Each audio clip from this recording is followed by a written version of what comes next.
Another atheist loses another argument. Re-su? I hear what you are trying to say. You want observable, repeatable, and measurable events. You want them for anything that touches faith. The problem is simple. Your rule collapses the moment you place it on your own beliefs. You use it on Christianity, but you refuse to use it on the foundations of your worldview.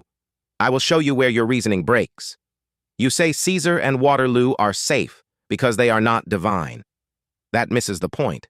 The question is not divinity. The question is verification. You cannot repeat Caesar's life in a lab. You cannot repeat Waterloo in controlled conditions. You trust documents and eyewitness testimony. You trust historians who build accounts from limited data.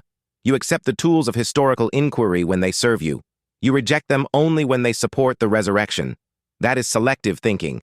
You allow crucifixion because Rome used it often. You reject resurrection because it happened once. Frequency does not determine truth. Pompeii erupted once. Lincoln was shot once. The universe began once. You do not deny those events. You reject the resurrection because you do not like divine intervention. That is a preference, not proof.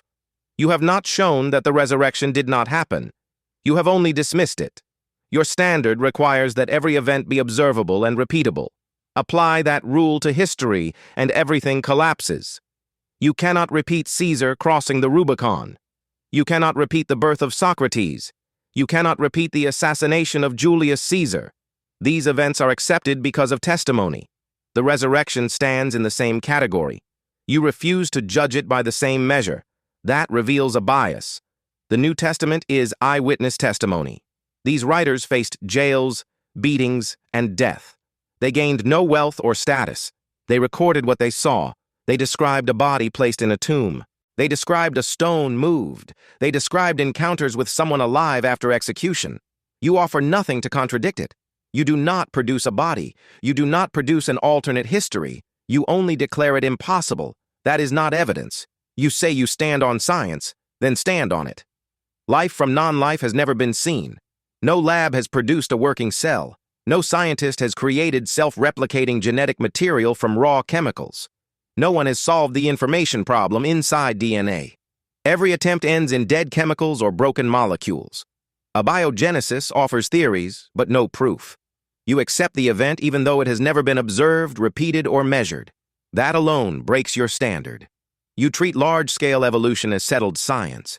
You ignore that no one has observed one creature grow new organs, new structures, or a new body plan. You ignore that the fossil record shows sudden appearance, not slow change. You ignore that natural selection only reshuffles what already exists. You ignore the mathematics that show that random mutation cannot write new information. You cannot offer observable proof.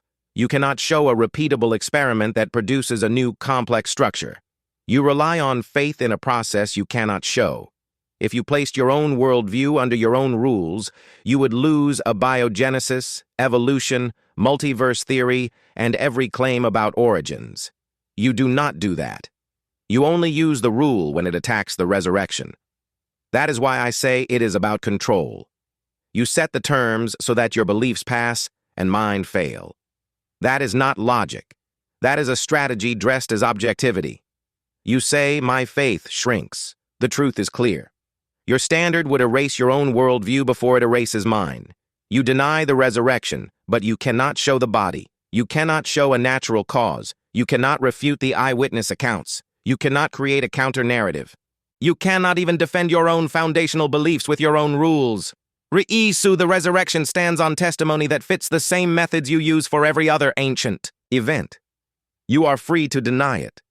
You are not free to pretend that you have evidence against it. You have shown none. You have offered emotion, not proof. You have provided preference, not logic. I will stand on the evidence that Jesus lived, died, was buried, and rose again. The men who saw him gave their lives to record it. You have not overturned their witness. You have only waved it aside. That is not logic. That is control. That is the weakness of your argument. Thanks for watching. Please like, subscribe, and leave a comment.